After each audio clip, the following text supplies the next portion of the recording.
Улсын хурлын сонгуулийн алдарт 54-р тойрогт тусгаар тогтнол эв нэгдэл эвслээс нэр дэвшигч, аюулгүй байдлын судлаач, дэд хурандаа Бадрахын Чулуунбат өнөөдөр зэвсэг түвшний тэг 15 дугаар ангид уулзалтаа хийлээ. 3 үе дамжсан офицер тусгай албаны ажилтан түүнийг цэрэг армийнхан өргөнөөр дэмжиж байгаагаа илэрхийлж байлаа. Одоо энэ хэцүү цаг үед улс орноо дахин хамгаалах цаг ирээд байгаа юм. Ийм учраас эх орон ард олонныхоо төлөө гэж ангар өргөсөн цэргийн бид нэр их хурлд орж улс төрлөө орж байгаа юм. Сэрэг хүнийг 1000 өдөр тэжээж нэг өдөр ашигладаг. Зөвхөн эх орны дуудлагаар үүрэг үүсгдэг. Энэ цаг нэрсэн учраас бид нэр их хурлд орж байгаа юм.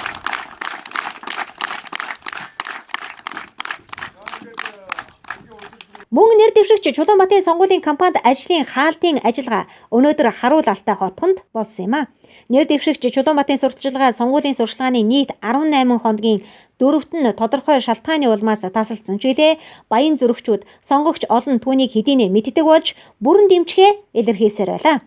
Харуул алтай хотгонд 400 гаруй сонгогч дэмжигчид дэмжиж ирсэн нь үүний нэгэхэн илэрхийлэл байлаа. Чулуунбат нэр дэвшигчийн хуваар сонгогчдод хийсэн зарим уулзалт иргэдийн хүсэлтээр болж мөн бусад намын ухуулагч дэмжигч нар хүртэл түүнийг дэмжихээ илэрхийлж байсан нь сонгуул болгонд болоод байдаггүй сонин содон үйл явдал болсон юм а.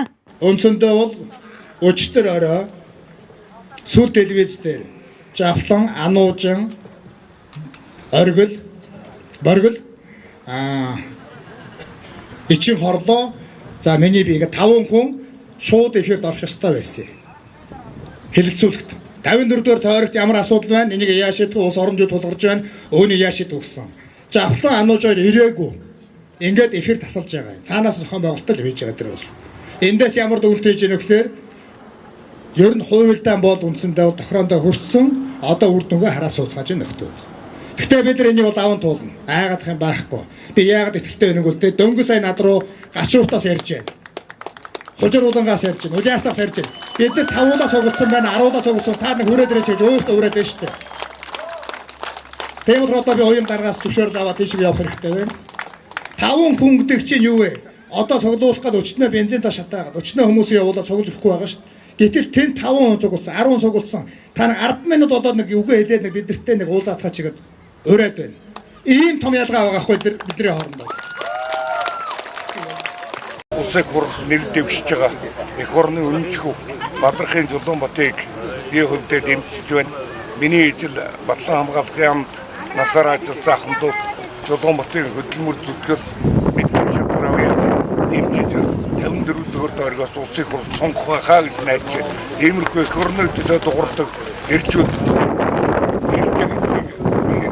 ажиллаж байна. Миний ижил ардын армийн ахмад ажил бүгд Чулуунбатыг дэмжих байхаа гэж Төрийн тусгай албанд 20 гаруй жил ажилласан тэрээр мэдлэг боловсрал, төрийн албаны туршлага, хууль эрх зүйн баримт бичгийн боловсруулалтанд өөрийн гар биеэр оролцсон зэрэгцээгээр практикт түүнийг амжилттайгаар хэрэгжүүлж ирснээр нэр дэвшигч Чулуунбат нь сонгуулийн сурчлагын үеэр бусад нэр дэвшигчдээс ирэхгүйгээр ялгарч сонгогчдын анхааралд орж дэмжлэгийг авч байсныг энд өгүүлэх нь зүйтэй биз.